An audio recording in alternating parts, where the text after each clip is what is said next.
practicing in Bira Hospital, MD resident, third year radiation oncology. So as sir said earlier, we are a little bit deviating from the main topic for today.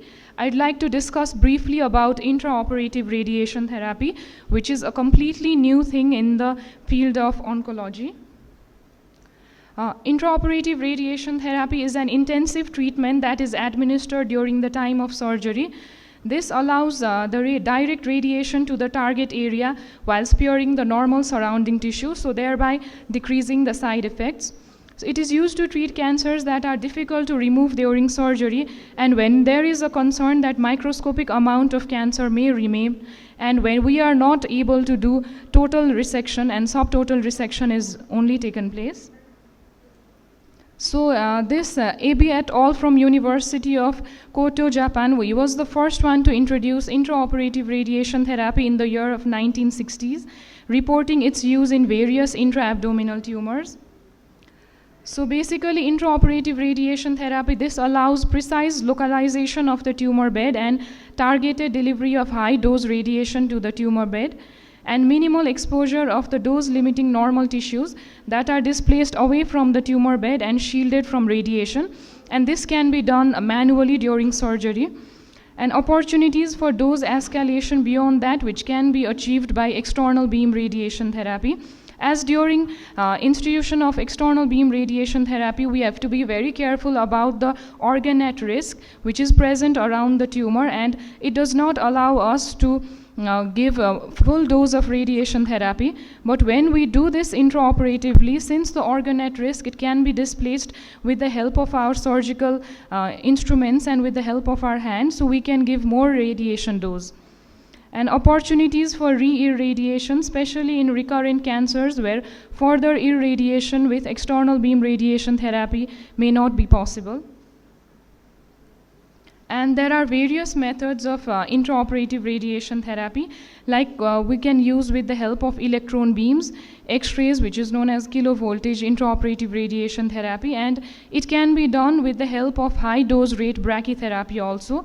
And these are the commonly used methods during current clinical practice.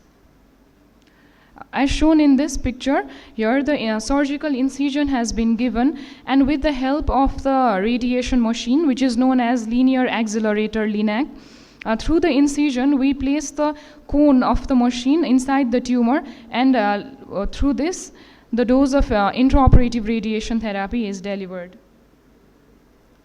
And it has demonstrated its efficacy in a wide variety of tumors, but mainly the research that has been taking place and main practice going on, it's in case of intra-abdominal tumors, recurrent colorectal cancer, recurrent gynecological cancers, and soft tissue tumors. And recently, it has emerged as an attractive treatment option for early stage breast cancer. And the benefit is that you can complete the entire course of radiation therapy during surgery. Because ideally, in case of breast cancer, surgery followed by adjuvant chemotherapy, and then it is followed by adjuvant radiation therapy. So if we go with intraoperative radiation therapy, it can be done immediately after surgery without delaying. And next is dose escalation in case of retroperitoneal sarcomas, and external beam radiation therapy dose de-escalation in case of pediatric tumors, and re-irradiation modality in case of recurrent rectal and gynecological cancers in which patient was already treated with full course of radiation therapy.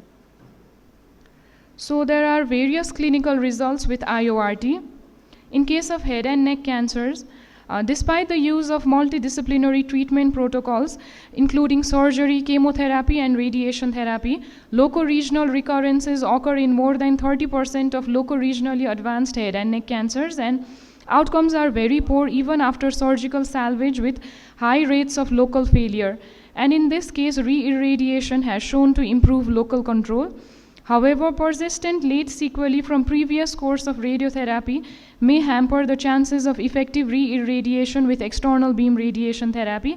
As in case of head and neck cancers, we have to be very careful about the organ at risk and the dose that organ at risk has already received during the previous course of radiation therapy. So in this setting, intraoperative radiation therapy is an attractive option. In case of breast cancer, The majority of breast cancer recurrences after breast conservative surgery and whole breast irradiation, it occurs in the tumor bed. So there is a huge question that whether we should go for whole breast irradiation or we should go for only accelerated partial breast irradiation. And this has led to the adoption of ABPI in women with early breast cancer without any adverse features. And intraoperative radiation therapy has been a growing interest in early breast cancer as a modality of delivering ABPI in a single fraction. So this picture shows briefly how the treatment planning is done. The surgeon, they determine the position of the tumor during surgery, and the incision is given for surgery, and the tumor is removed surgically during the breast conservative surgery, and the position applicator is placed in the tumor bed with the help of cone, and irradiation is done about 30 minutes, and the applicator is removed and the incision is closed. There is one trial, Target A trial, targeted intraoperative radiotherapy versus whole breast radiotherapy for breast cancer, which was published in Lancet in 2010. This was the randomization strata. In this, the breast cancer patients suitable for breast conservative surgery, they were randomized to the normal external beam radiation therapy group or the target group. In this case, as I explained in the previous slide, after the surgery, the intraoperative radiation therapy was delivered, and if patient doesn't show any histopathological adverse risk features, then no further local treatment was given.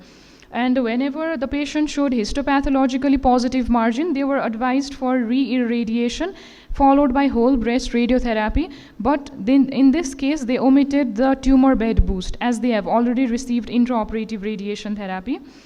And in wide local excision of the primary tumor, followed by axillary sentinel lymph node biopsy, then histopathology report showed involved margin but no other adverse features, then re-excision was done, and further patient was randomized to intraoperative radiation therapy in one arm and external beam radiation therapy in another arm. And if necessary, patient again re-excision was done to achieve the clear margin. And in case of external beam radiation therapy, they received either conventional course or the hypofractionated radiation therapy, which we practice. So this is the picture taken from the same trial, targeted intraoperative radiotherapy, in which intra-beam system was used. And after surgically positioning the appropriately sized applicator in the tumor bed, radiation is switched on for 20 to 35 minutes to target the tissues that are at high risk of local recurrence, that is, at the place where the main tumor bulk was present. And the surface of the tumor bed typically receives 20 gray that attenuates to 5 to 7 gray at 1 centimeter depth. And the primary outcome of this trial was pathologically confirmed local recurrence in the conserved breast, and secondary outcome was measure of local toxicity or morbidity. And for interpretation, for selected patients with early stage breast cancer, single dose of radiotherapy delivered at the time of surgery by use of targeted intraoperative radiotherapy, it should be considered as an alternative to external beam radiotherapy, which is delivered over several weeks after adjuvant chemotherapy. So other trials of intraoperative radiation therapy are at present large number of clinical trials. A study in the application of intraoperative radiation therapy in patients with early breast cancer and the patient's local recurrence, complications, adverse reactions, quality of life, and cosmetic effects have been followed up for short or long time. However, long-term data, they are still awaited. And the most studies are mainly prospective and the sample size is small. Thus, the therapy may be applicable only in specific populations, for now in early stage breast cancer, and other data, they are still awaited. So on this note, I'd like to conclude my presentation, that is intraoperative radiation therapy, future of cancer treatment. Thank you.